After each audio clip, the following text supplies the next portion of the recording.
For centuries, explorers have travelled to the ends of the earth in the name of discovery.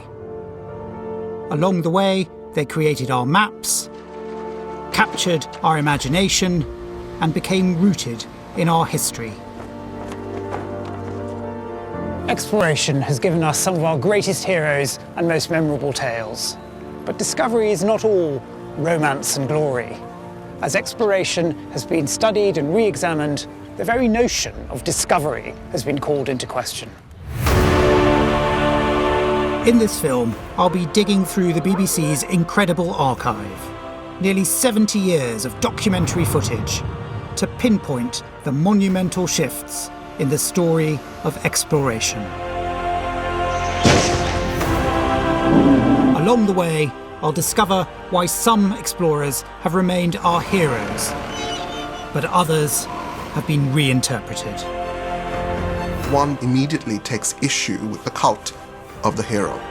I'll examine the changing face of the first-hand account. If I'd been facing the other way, it would have killed me. And follow the rise of the amateur explorer. We crossed by a horrifying bridge, about 400 feet long. In this programme, I'll discover not only how television has followed explorers and told their stories, but also how film has actually changed the entire enterprise of exploration. This is the Timewatch Guide to Explorers. Discovery. The word alone conjures up wooden ships sailing across the globe, a captain at the helm poring over a map and compass. For centuries, that was the enduring image of the explorer. Fearless, full of ambition, poised for glory. But over the last 50 years, our attitudes towards the heroic navigators of old have shifted, starting with Christopher Columbus. In 1492, he sailed from Europe to the Americas, discovering the New World and claiming it for Spain. The BBC reconstructed his voyage and landing in 1963, telling the age-old story for a growing television audience. In the name of their Majesties, Ferdinand and Isabella, King and Queen of Castile, Leon and Aragon, I now take possession of this land and name it San Salvador. I declare that this is Spanish soil for all time, drawn up this 12th day of October in the year of our Lord, 1492. In the traditional tellings of the explorer story, it's generally from the point of view of the explorer. So you'll see the classic trope of an explorer arriving on the beach, falling on their hands and knees, giving praise to God, and claiming the land. It's always about planting a flag, or if not planting a flag, extending the influence of your people. The British answer to Columbus was Captain James Cook. He sailed across the world, mapping new lands and claiming them for empire. He also brought back hundreds of artefacts, trophies of his encounters with exotic faraway cultures. 2 centuries later, the Cook legacy joined curators, only now taking on the challenge of understanding what these objects actually were. Their first stop was the British Museum's Museum of Mankind. It is one of the unfortunate accidents in the history of museums that although the Museum of Mankind probably has the most extensive collection of objects collected on Cook's voyages, much of it cannot be identified. The problem is not that the objects are missing, lost, or dispersed, as might have happened in other museums. The problem is missing documentation. What the experts really needed was a paper trail that would give them more information. They finally found one in Oxford. The Forster collection here at the Pitt Rivers Museum in Oxford is important to our research for 2 reasons. Firstly, the material is of very good quality indeed. Secondly, we have a great deal of documentation, both published and unpublished. And this means that we are able to tie down the date of collection very precisely. We sometimes know from whom it comes, And we can even localise the specimens in many cases to particular parts of the island in question. Pinning down where the objects came from was the first step towards understanding the people they had once belonged to. So the search goes on. For every piece that can be documented to collection on Cook's voyages tells us something more about Pacific Islanders as they were before the voyages of Captain Cook and others irrevocably changed their lives. The Cook legacy was not about Captain Cook at all. It was about discovering the people he'd met on his voyages, as revealed through the objects that Cook had taken from them. The material artefacts of voyages of exploration, like, for example, James Cook, they become very important because they, in a way, are a physical reminder that these objects have a creator. They have a history of their own. They have a biography. The artefacts now told a new and forgotten story. Scholars have begun to pay more and more attention to the other side of exploration, the story of the people already living in the places being discovered. In the 1990s, the BBC decided to tackle this other side directly. For the 500th anniversary of Columbus's crossing, filmmakers travelled to the USA to find out what ordinary people thought of the so-called discoverer of their continent.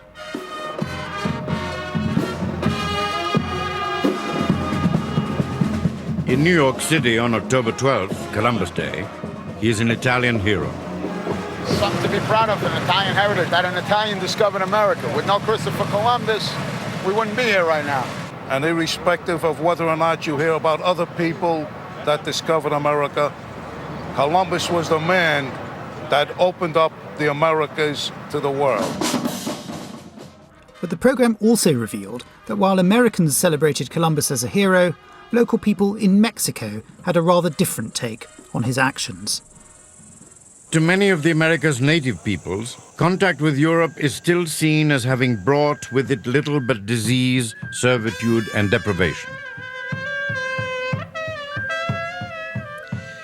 The Mayans who live here share the view of many Native Americans throughout the Americas toward the quincentenary.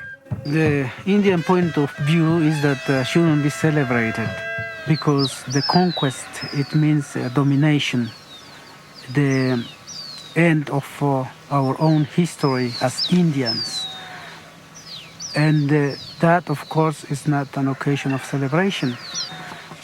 As indigenous people finally got to tell their own story, the traditional European narrative was forced to change. Over the last 40 years, we've increasingly realised that if we want to tell the story of exploration, we've got to pay much more attention to the people who were already there, who were living in these lands that Europeans went to discover and colonise. One then immediately takes issue with the cult of the hero. From an indigenous point of view, from a post-colonial point of view, this is just a tale that Europeans tell. A growing suspicion of the European explorer had emerged, and that's led to a startling shift on television too. 2002's The Ship was a very different type of documentary, a living history experiment that invited members of the public to recreate life as one of Captain Cook's crew. During their gruelling, weeks-long journey up the east coast of Australia, the filmmakers explored the full picture of Cook's legacy, warts and all. This is the story of an 18th century voyage and the 21st century adventure.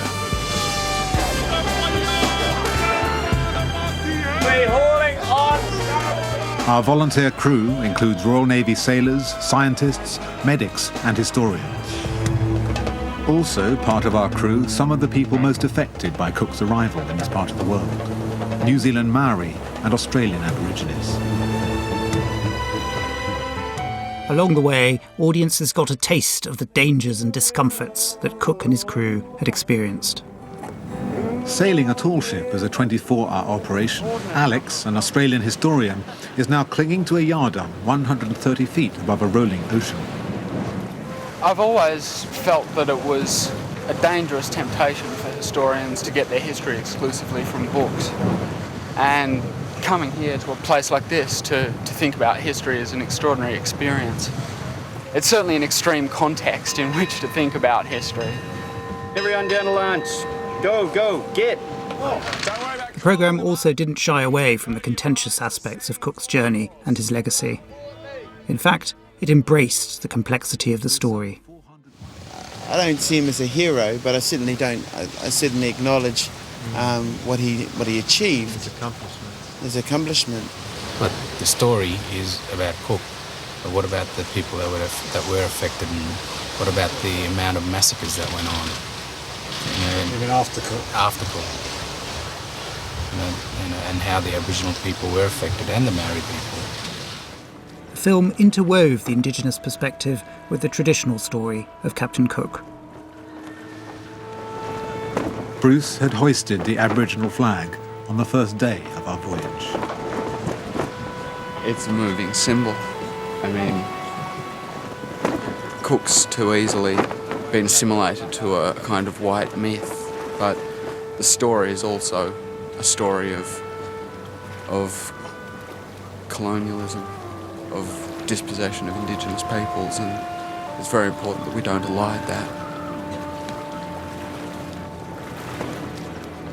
Post-colonialism has meant for historians the need to, in a beautiful phrase, provincialize Europe, to look from the wider world back at Europe and to make it a rather little place. What we're now dealing with is a much more richly textured history than we had before, when you've got the points of view and the experiences of the different... But the stories we tell about it, they change all the time. What we choose to remember from history is not really about the past at all. It's about the present. Nothing shows this more clearly than which explorers we exalt as heroes. They fall in and out of favour as our own society evolves from decade to decade. In 1965, the young David Attenborough set out to follow in the footsteps of David Livingstone, the quintessential Victorian hero. Livingstone was one of the first Europeans to explore the interior of Africa. His journeys made him into an iconic British explorer, even into the 1960s. For Attenborough, retracing Livingstone's journeys was an opportunity to show the beauty of his greatest discoveries to a new television audience. As he travelled in the canoe, he had with him this small pocketbook. These figures are the hours that he took as he went downriver. Up here, he's noted the nature of the rocks he passes, porphyry with crystals covered with copper. And then, on the next page, come the details of his approach to the falls. Not surprisingly, Attenborough paid special attention to the natural world and to Livingstone's most famous geographical discovery, the Victoria Falls. And so he came to this spot and looked right over the very edge of the falls, the first white man ever to do so. Livingstone's own comment is a typical understatement. For a moment, he wrote, I thought we were going to go right into the Gulf, and I felt a tremor. But I said nothing, believing that I could face the difficulty as well as my guides. Until now, he had never used anything but the local African name for all of his geographical discoveries. But here, for the first and last time, he broke with this rule, and he called these the Victoria Falls. Livingstone is still famous for his discovery of the Victoria Falls, but by the 1960s he was starting to feel like an old-fashioned hero. Partly because his main purpose was actually not science or exploration, but a very Victorian one, to convert Africa to Christianity. The people say that it was under this tree, which blew down only a year ago, that Livingstone pitched his tent. Already, before his journey had really begun, he was stricken by fever, and so weak that he hadn't the strength to go out and hunt for meat for himself. But the chief of Sesheke hospitably sent him gifts of honey and milk and fruit and maize. Weak though he was, Livingstone nonetheless found the strength to preach both in the morning and the afternoon, and was listened to by audiences of over 600.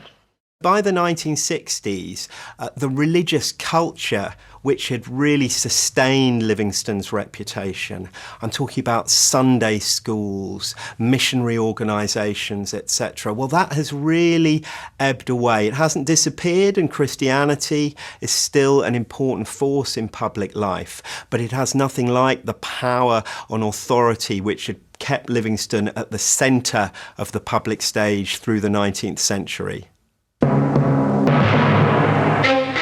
In 1975, Attenborough was again at the helm, introducing The Explorers, an epic series highlighting 10 of the most important heroes of exploration. This time, Livingstone the missionary did not make the list. Instead, reflecting the priorities of 1970s Britain, the producers included a woman explorer, Mary Kingsley, who transformed how the British viewed Africa. Here now is the remarkable story of one of the shortest important journeys in the annals of discovery. It lasted barely a week in 1893 and covered no more than 60 or 70 miles. And yet it was a journey which had enormous impact on white Europeans. For through Mary Kingsley's eyes, the blinkered world of Victorian Britain was to see an interpretation of the African that was as new as it was startling. Through her experiences, Mary Kingsley came to question many of the attitudes Victorians held about the people of Africa. And her observations were just as powerful for viewers in the 1970s, when the explorers dramatised her diary. I stayed with missionaries in the Gaboon. I have a profound personal esteem for several missionaries, but often they fail to recognise the difference between the African and themselves. A black man is no more an undeveloped white man than a rabbit is an undeveloped hare. My route was to lie in the unexplored territory between two rivers, the Rembwe and the Ogowe, territory inhabited entirely by the Fangs, a tribe notorious for their ferocity, treachery and cannibalism. The film revelled in Kingsley's refusal to let the inconvenience of being a woman get in her way. It was just my luck to go and fall into an elephant trap. Kiva established that I was alive and went and selected a bush rope suitable to haul an English lady of my exact complexion, age and size out of that one particular pit. It is at times like this that you realise the blessing of a good thick skirt. While the film paid homage to Kingsley the Explorer, it also had fun drawing out her prim Victorian values. One should never go about in Africa in something one would be ashamed of at home. I hasten to assure you that I don't even wear a masculine collar and tie. And as for trousers, well, I would rather perish on a public scaffold. It's not surprising that in making a 10-part series they've wanted to include one woman. Mary Kingsley as the choice, that's a very intriguing choice. She was a very intriguing woman. She approached exploration in a very different way to most of her male counterparts at the time. But to be included as the token woman is quite ironic because she certainly wouldn't have called herself a feminist by any stretch of the imagination. In the 70s, Kingsley was admired for challenging the Victorian perspective on Africa and the traditional role of a woman. But she was still a heroine from a bygone time. The problem with heroes is that they can't help but reflect the values of their age. And as our values change, so the icons of the past can fall out of fashion. The ideal hero is someone who embodies the values of his or her era. Edmund Hillary first made headlines in 1953, when he became the first person to summit Mount Everest with Sherpa Tenzing Norgay. This is the BBC Home Service. Here is the news. Mount Everest has been conquered by members of the British expedition. The Conquest was front-page news, and Hillary was crowned a British hero on the Queen's coronation day. Hilary is arguably the last great imperial hero who is celebrated at the time of Elizabeth's coronation in 1953, an icon for the age of the new Elizabethans. 30 years later, Edmund Hillary was still an icon, but his heroism had also deepened. In the 1983 film Man of Everest, the BBC travelled with Hillary back to the Himalayas, discovering how, over decades of climbing, he developed an intimate relationship with the local communities. It also paid homage to his mountaineering career beyond Everest. And crucially, it tried to discover what it was like to pit oneself against the full force of nature. Ahead, some of the awe-inspiring Himalayan peaks. Tam Durku first climbed in 1964 by an expedition Hillary led. Kang Tiger, first climbed by Hillary's 1963 expedition. And beyond them, probably Nepal's most spectacular peak, Ama Dablam, 4 miles high, once thought unscalable. This mountain means a lot to Hillary, for the expedition he led in 1961 did climb it. We can see a shift to mountains, to polar exploration as well. And expeditions to these places, well, you can present them, you can tell the stories as battles against nature, which are at least seemingly not weighed down with the problematic politics of empire. By the 1980s, it was far simpler to explore the struggle to reach the top of a mountain than grapple with the weight of colonial history. Hillary is off through the thinning air, bound for a vantage point, to see the mother of mountains, where once he spent 10 minutes on top of the world. He must climb 1,500 feet more. That's the same target he and Tenzing had to achieve when they set out that final day for the unclimbed summit. It must have been an incredible feeling being on the top. Well, it was a pretty good feeling, I guess, although I don't remember ever jumping up and down for joy at any moment. I think we were tired and we still had a long way to get down again.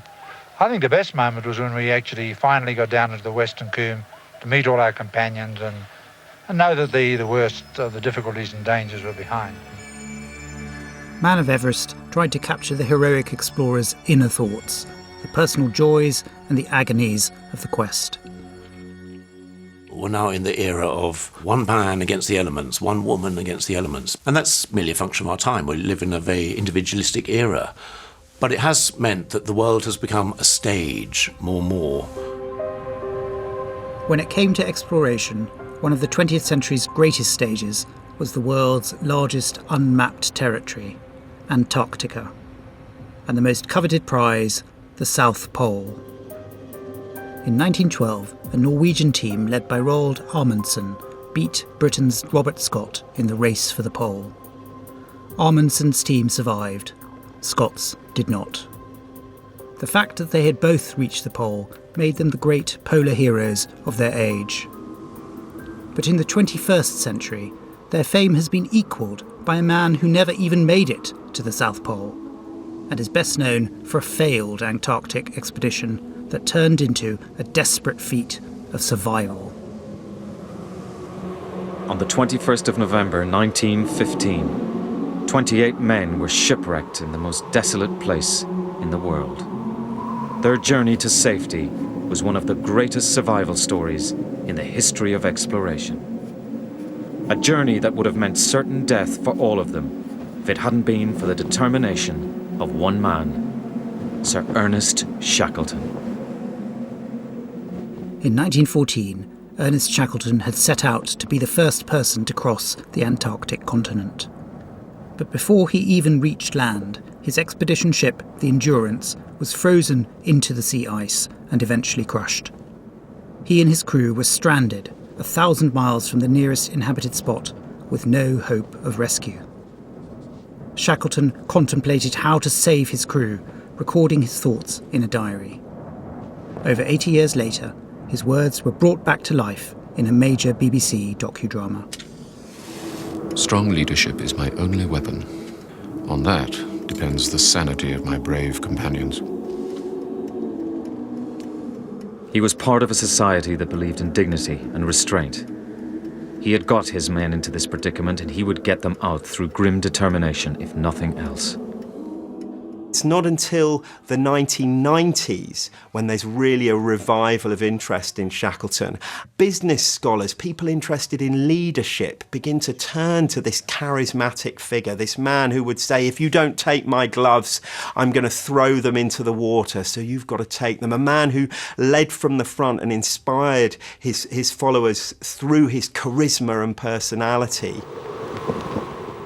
Forced to abandon their ship, the crew set up camp on the floating ice, where Shackleton did everything he could to prevent his men from losing hope. A few days ago, Captain Worsley amused the men by running out onto the floe in a state of nature. Today, a morale boost was needed again, so I asked Captain Worsley for the honour of a dance, and we waltzed on the ice while the crew whistled. Morale was soon up again. He becomes a figure who really suits popular culture in the 1990s. He's the maverick polar explorer, the charismatic Anglo-Irish rogue who breaks conventions, doesn't follow hierarchy. To escape the floating ice, the crew ventured to Elephant Island. And then Shackleton took matters into his own hands. Leaving most of his men behind, he led a skeleton crew on a tortuous journey across the Antarctic Ocean in a small, open lifeboat. They sailed 800 miles before finally reaching the island of South Georgia. And there, he and two companions walked into the treacherous landscape, towards what Shackleton hoped was a whaling station. Shackleton heard a distant sound. It could be the wake-up call for the whaling station. If he hadn't imagined it, he knew it would sound again at 7 o'clock. They'd walked for 36 straight hours. This was their last hope.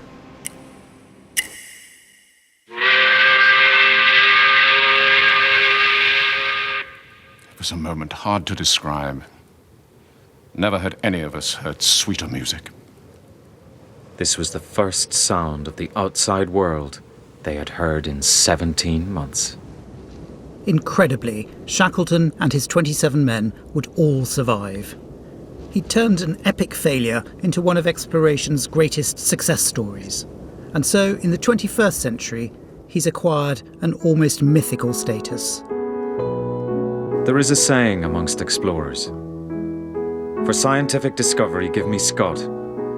For speed and efficiency, give me Amundsen.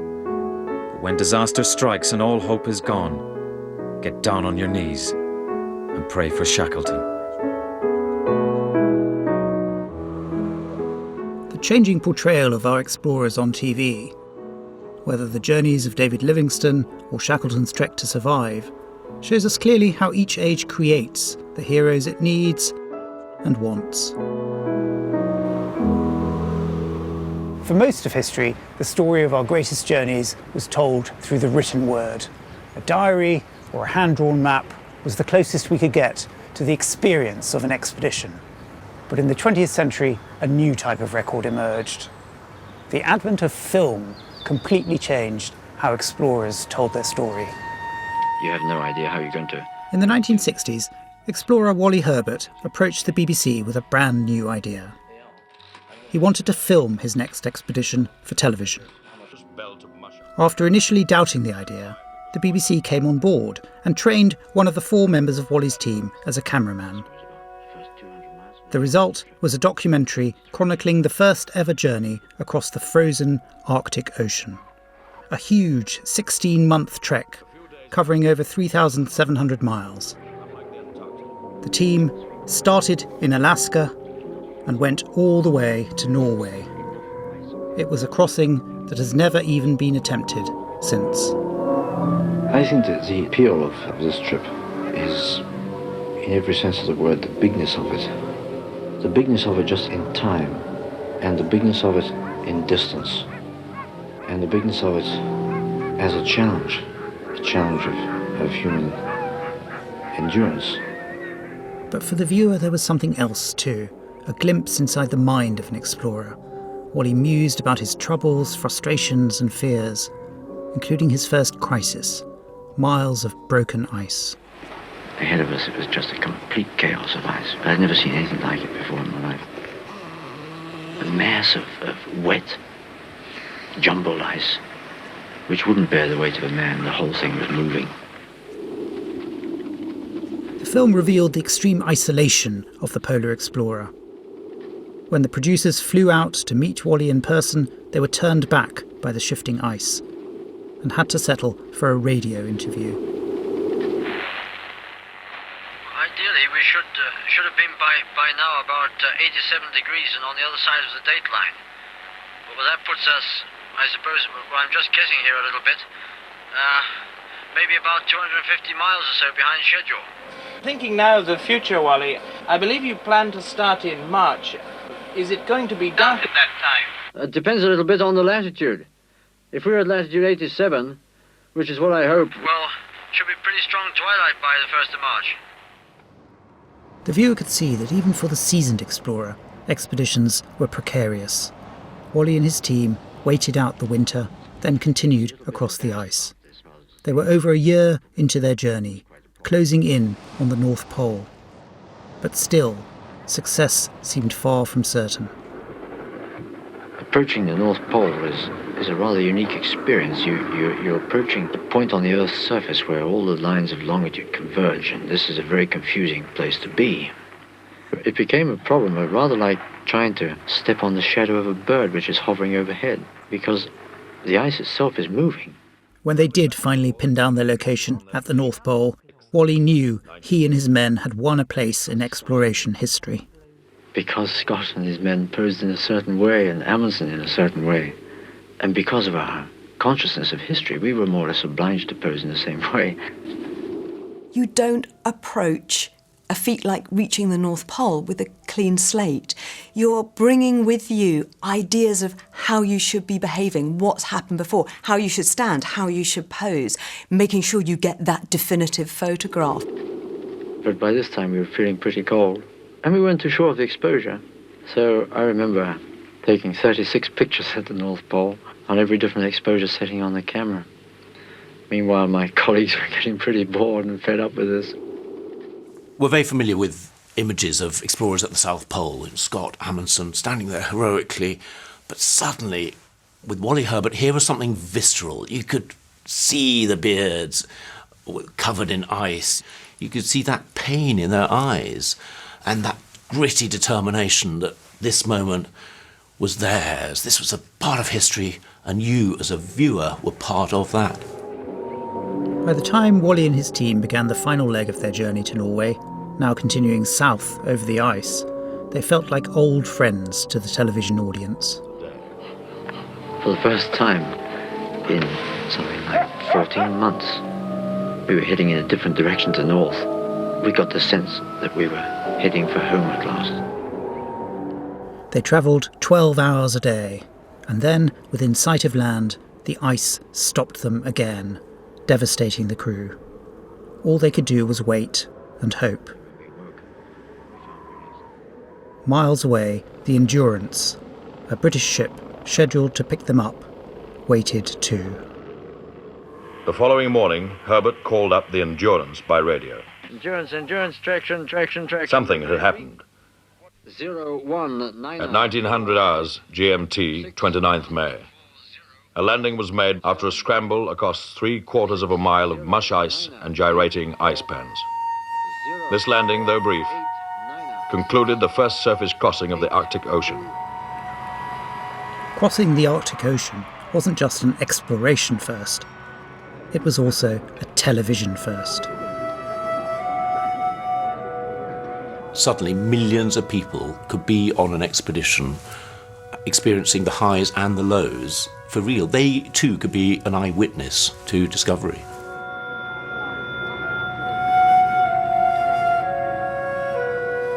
The era of the filmed expedition had arrived, and it was here to stay.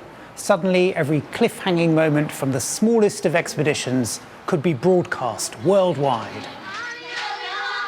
As cameras became easier to use, amateurs could take their turn behind the lens.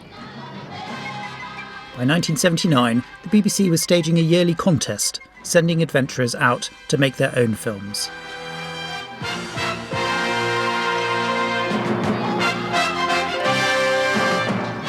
Tonight, we make 3 more journeys of adventure to find the expedition film which will win this year's Mick Burke Award. None was made by a professional filmmaker. Each team was given a grant of £500 towards expenses, and after an intensive 3-day filmmaking course at the BBC's Bristol studios, the cameramen and sound recordists joined their expeditions equipped with 8mm cameras like this, 60 cassettes of colour film, sound recorders and cassette tapes, all on loan from the BBC. In July, these 4 set out from Gwynedd in North Wales to conquer the unclimbed peak of Bachor Das. The trek to the 19,000-foot Himalayan peak was a huge challenge in itself. But that didn't deter Anne, Marion, Breed and expedition leader Jacqueline. For the first 3.5 days, we followed the Braldu River. We had to cross several side streams that come down from the mountain. These streams swell as the day goes on. At one of them, Marion was some way behind. One of the porters, who are extremely sure-footed, went back to give her a hand.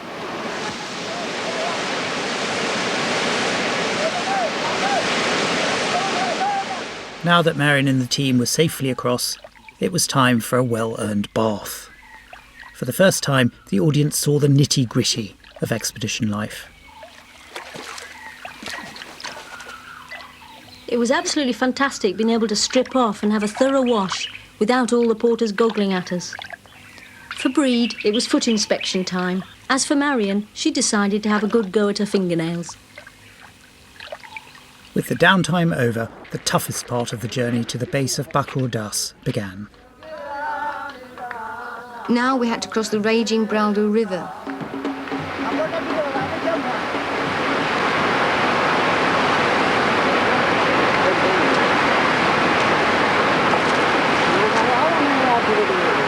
We crossed by a horrifying bridge, about 400 feet long. It was made of twigs twisted together, but it was swaying in a horrifying way.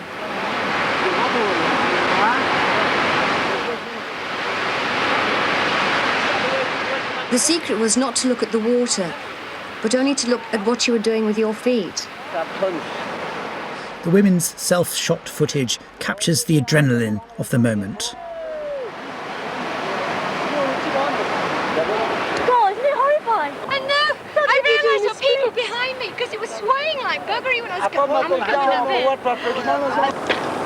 up. After 5 days, they arrive at the foot of the unclimbed Bachor Das.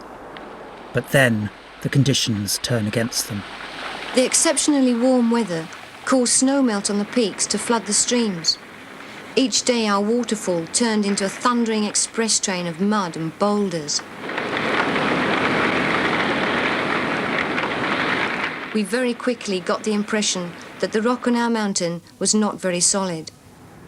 We reached a high point where our ridge met the top of an ice field. From here, we could see the last 1,500 feet.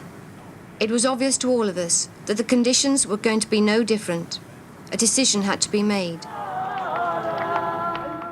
Much to the team's disappointment, the peak proved just too dangerous to climb. But despite this, the drama and the realistic portrayal of expedition life they'd captured convinced the judges.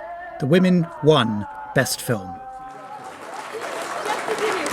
So we close with congratulations to the winners of the 1979 Mick Burke Award. By the 1990s, expensive film had been replaced by cheap videotape, and cameras had become even easier to use. The BBC's Video Diaries series used this technology to launch a completely new form of television, members of the public filming their own lives in close-up. One of the most watched was by Benedict Allen, who filmed his personal journey to the Peruvian Amazon, culminating in a visit to a remote lake said to contain a super snake. The lake was still a few days away. Apart from a bunch of bananas, we had no food supplies, but the forest was full of fresh meat.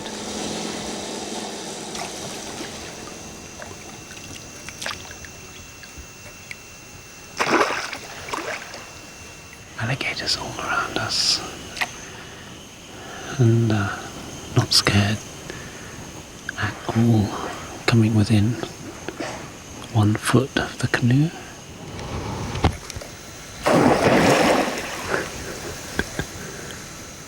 Benedict Allen was a solo explorer, but to venture into the Amazon he needed local guides. His was Armando, a member of the Matses tribe.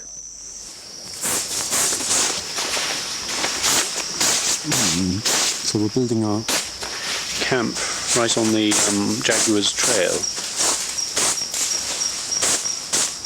Doesn't seem like a very sensible place to build a camp, but call me old-fashioned. That's what I think. I have very, very long arms, and it's perfect because I could suddenly film the action, something over there, and then my reaction to it. So it was all about speed. And I began to realise these things. Forget about the wide-angle lens, forget about complicated things. I could never compete with a film crew, but what I can do, and what a film crew can't do, is get intimacy. The whole point of this diary is that it exposes the real expedition as opposed to the one you see on telly, of the glamorous story of the adventurer, the Indiana Jones figure. The video diary style encouraged complete honesty. For Benedict, this meant sharing his difficult decisions with the audience. Problem is, I can go there, but if I die, if something terrible happens, if I get swallowed by the super snake, then Amanda's going to get blamed by the authorities. They may even say he's been killed, or rather he's killed me. Amanda's killed me. So I put him at risk, and the whole point of coming here is not to exploit the local people, and if you're putting local people at risk unnecessarily, that's exploitation. In the end, Benedict travelled to the lake alone. But his video diary allowed the viewer to be with him, deep in the Amazon. Can't concentrate, not with these funny little splashings, big splashings over my shoulder. If I'm going to die out here, I'm not going to die while reading a book called The Idiot. No, thank you. Not today, anyway. God. Books disappeared down a snake hole. My God.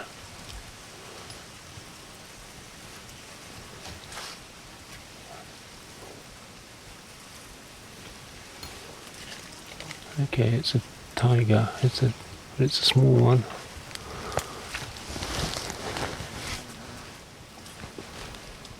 And it's about 10 feet away. I don't know whether to get the camera or...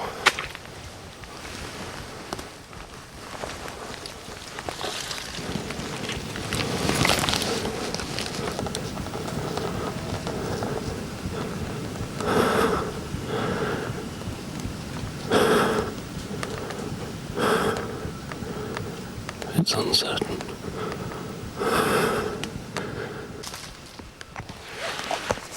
That was small, but it could have killed me. And if I'd been facing the other way, it would have killed me. It would have taken one leap at my neck. And that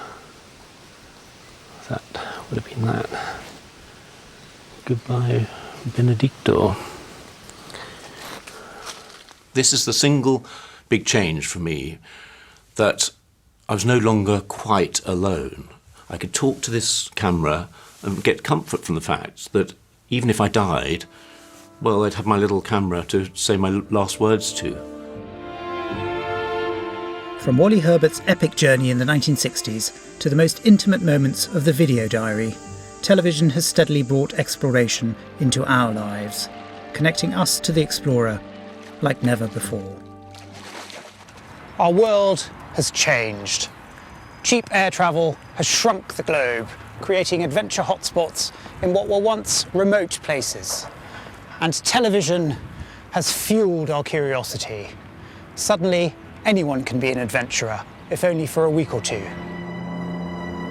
And there's one place that reflects this trend like no other: Everest. When Edmund Hillary and Tenzing Norgay reached the top in 1953, they became international celebrities.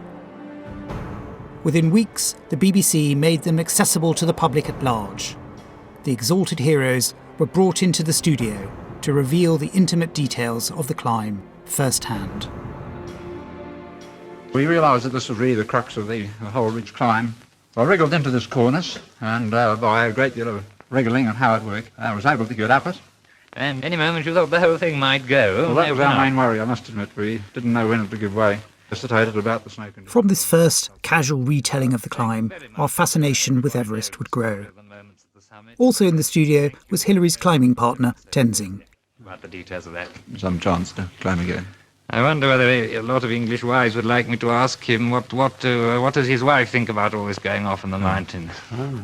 ये तो सच्ची बात है हमारे माँ और बाल बच्चे सब जरा इस बात के लिए थोड़ा इनकार करता है. Well, he says that his children and his mother and naturally his wife too are not too keen on it for obvious reasons. Yes. Without Tenzing, the expedition would never have reached the summit. Television helped make the general public aware of the role that Sherpa guides played in helping climbers conquer Everest. Well, on the way to the base camp, we had about 400 Nepali coolies. And from there on, we used the local Sherpa coolies. Needed about 300 to get to base camp. The Sherpa's importance in opening up Everest was massive, and as summit attempts increased year by year, it got bigger and bigger. So, when the BBC followed Hillary back to Everest 30 years later, the story of how the mountain climbing industry was transforming life for Sherpa communities was a key part of the documentary. The call to study is the same at all the schools. On the original oxygen cylinders Hillary used to climb Everest. The film highlighted Edmund Hillary's development work in Nepal, a passion since he'd first scaled the mountain. I was becoming increasingly concerned about the future of the Sherpas and felt that additional schools would help them cope with the ever-growing pressures of the outside world. So before we knew it, one school had turned into 22 schools. But the film also captured a monumental shift. The traditional Sherpa way of life was changing. The men are climbing the mountain. The men are climbing. The men are climbing. The men have climbed. The men have climbed the mountain. The mountain. The climbing industry on Everest was about to explode.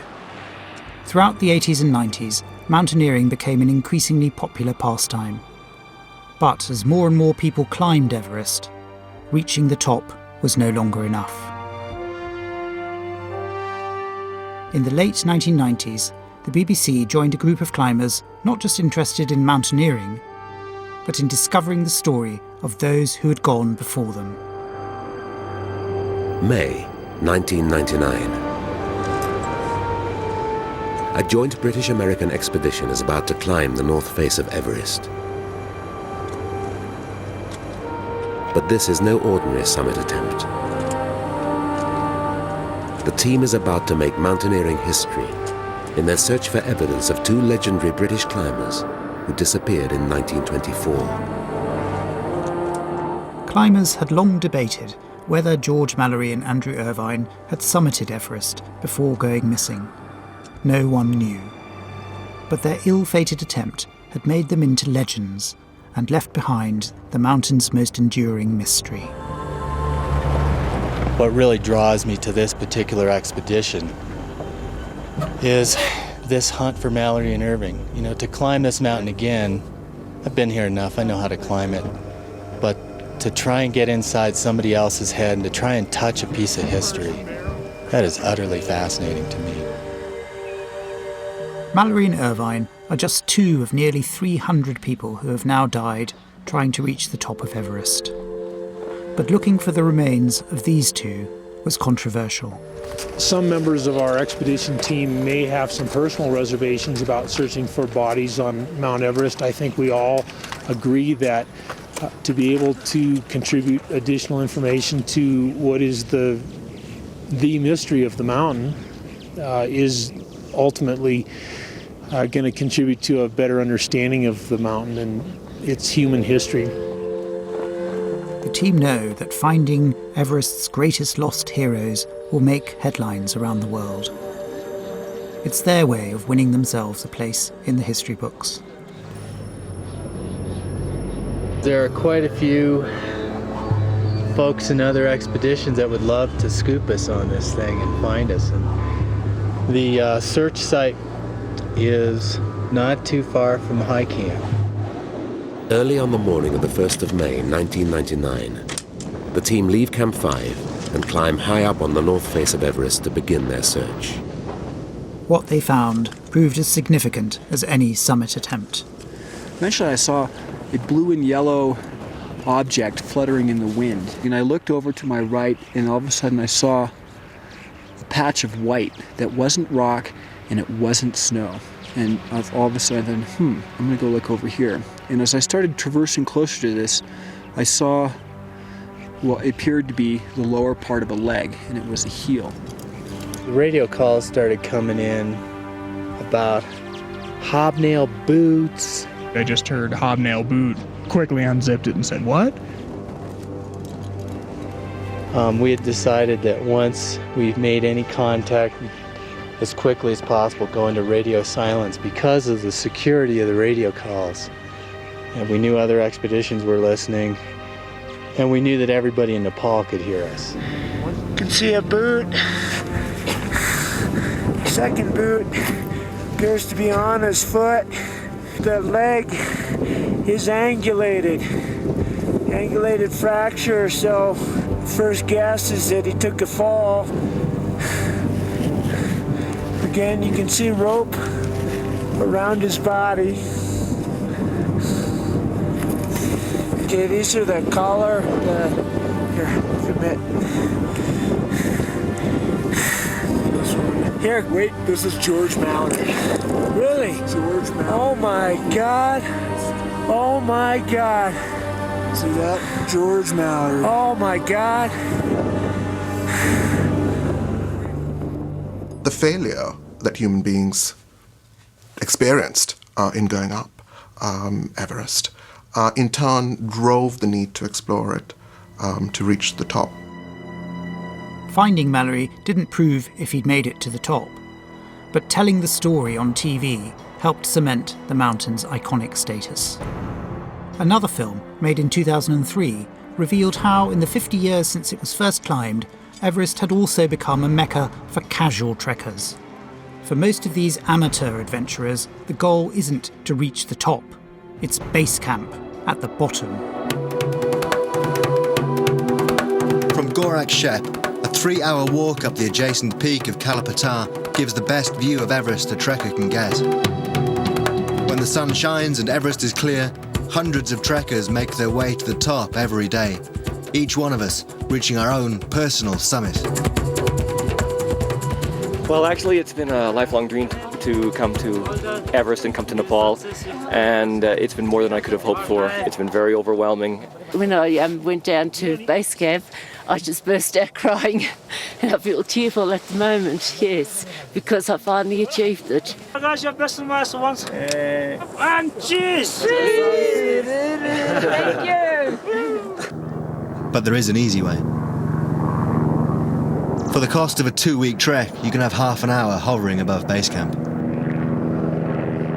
The film captures the new industry of Everest in full flight, with no longer the summit at its epicentre, but base camp, the final destination for trekkers. The press warned that here at base camp, the crowds of trekkers and the huge commercial expeditions had wrought havoc. Everest had been desecrated by rivers of human feces, piles of oxygen bottles, and, on the mountain itself, human remains. In fact, the Everest cleanup expeditions have done a pretty good job, and those who make it here enjoy a tangible sense of achievement. They are, after all, at base camp, the very bottom of Everest. Ah, well, here we are. Here we are. Everest Base Camp, finally. After 2 weeks. It's been a long haul. Got groups coming down off the hill at the moment. I think it's going to be such a buzz to meet those boys. I didn't come to Everest Base Camp to see Everest. I came to meet the people who challenge it and beat it and some lose against it. This is just a buzz being up this far, and just the whole excitement in the camp. Yeah, it's fantastic. Not to mention to crack this can of Stella that I've loved. When are you cracking that? All right, okay. We do well beaten. Well Stella, beaten. all the Stella. way from England. Sorry, Mum. But it had to be done. Adventure tourism, I think, is great. People can just set out from home and discover the world. And there's something delightful about that. It's no longer the preserve of the specialist. But there are consequences.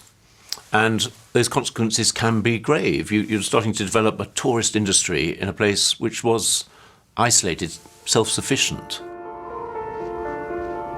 What's happening on Everest is being repeated in wildernesses around the globe, for better or worse. Exploration has opened up our landscape, and television has shown it to the world, spurring each of us to our own adventures. The critical question is whether the way we consume is going to outstrip our capacity to explore. And will that be the end of the history of exploration?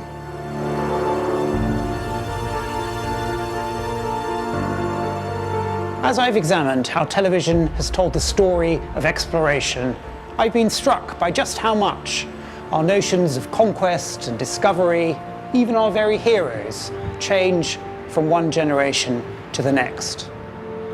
And what's been most amazing is to see how in the 20th century, film has latched onto the drama of discovery and exploration, becoming an integral part of the story. It has captured feats of incredible human endurance and the most intimate moments of the quest. It's helped create heroes or made us reconsider them. It's even helped to rewrite history. And television will continue to tell the story of exploration wherever it leads. It may seem like we've run out of places to discover, but centuries of history prove the opposite. There's always a new frontier. Exploration will go on, and following along will be a camera, chronicling the journey. Quiz continues with the second double bill, a story of an actor who fears being typecast as AIDS hits the headlines. Russell Tovey stars next. Then back to 1957. Rebecca Front is a wife with a secret in 20 minutes. And coming up after that, Ben Fogle joins an expedition to Antarctica. The Secrets of Scott's Hut, tonight at 10:40.